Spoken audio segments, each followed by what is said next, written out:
بسم اللہ الرحمن الرحیم۔ السلام علیکم ڈیئر ویورز، جیسا کہ آپ سب جانتے ہیں کہ ہمارے ٹریننگ سیشنز کا آغاز ہو چکا ہے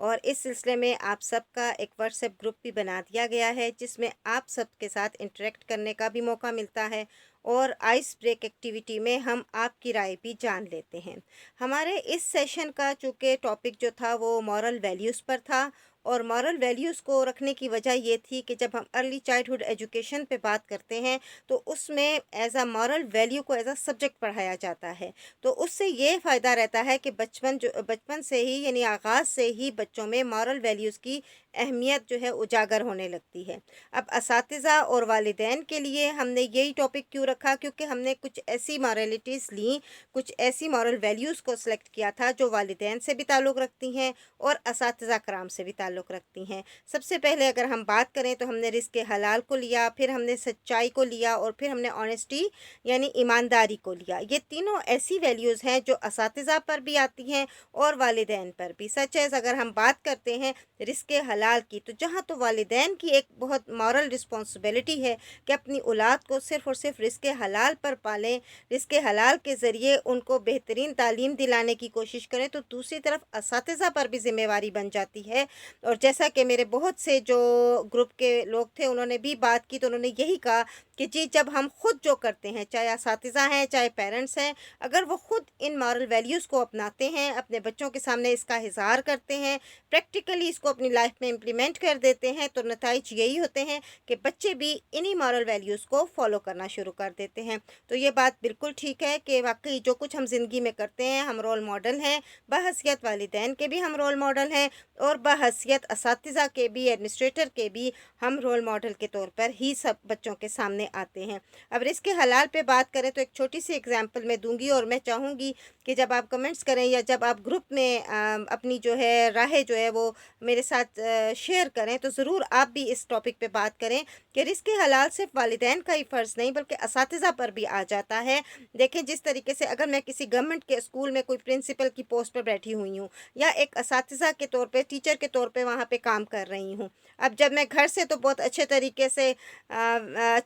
ڈریس اپ ہو کے جاتی ہوں، اپنا رجسٹر، اپنی کاپی سب کچھ میرے ساتھ ہوتا ہے، نوٹ بک بھی رکھ لیتی ہوں۔ وہاں جا کر اگر میں ایک پرنسپل ہوں اور ایک آفس کی چیئر پہ بیٹھنے کے بعد اٹھنے کی زحمت گوارا نہیں کرتی، اور اپنے اس وقت کو گزارنے کے لیے جو مجھے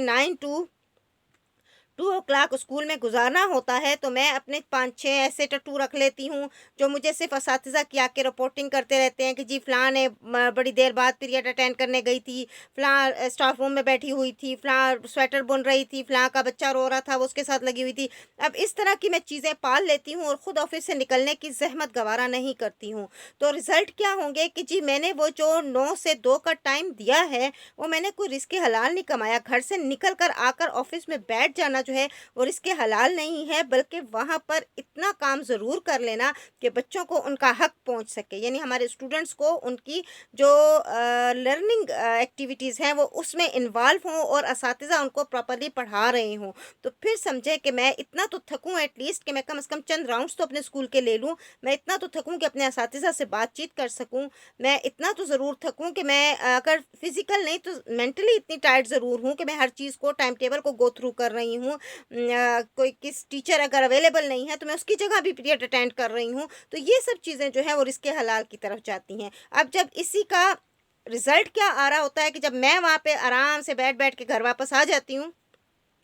اپنے بچے کے لیے جب اسکول کی سلیکشن کرنی ہوتی ہے تو میں پرائیویٹ انسٹیٹیوشن کا انتخاب کرتی ہوں، اور میں کہتی ہوں نہیں جی میرا بچہ تو پرائیویٹ انسٹیٹیوشن میں پڑھے گا، لیکن میں دوسروں کے بچوں کو وہ تعلیم نہیں دوں گی جو میں اپنے بچے کے لیے ایکسپیکٹ کرتی ہوں۔ پھر وہاں پرائیویٹ اسکولز میں جب وہ بچے جاتے ہیں، اور بسا اوقات بہت زیادہ ایسی کمپلینٹ جو ہے وہ پیرنٹس کر رہے ہوتے ہیں کہ جی ہم نے تو بڑا پیسہ لگا دیا، ہم نے تو بڑا ٹائم دیا اپنے بچے کو، اور ہم نے تو بہت کوشش کی ہمارا بچہ پڑھ جائے، لیکن پتہ نہیں کیوں ہمارا بچہ پڑھ نہیں رہا ہے۔ تو بارہا میرا دل چاہا کہ میں کہوں کہ تھوڑا سا غریبان کو جھانکو، تھوڑا سا دیکھو کہ کہاں غلطی ہے، کہیں نہ کہیں کوئی ایسی غلطی ہے جو تمہارے بچے کی راہ میں رکاوٹ بن رہی ہے۔ تو بہرحال اسی لیے ہم نے یہ مورل ویلیو رکھی تھی جو اساتذہ پر بھی یعنی لاگو آتی ہے، تو دوسری طرف والدین پر بھی لاگو آتی ہے۔ اچھا دوسری طرف ہم دیکھیں سچائی، جب تک ہم خود سچ، جیسے میرے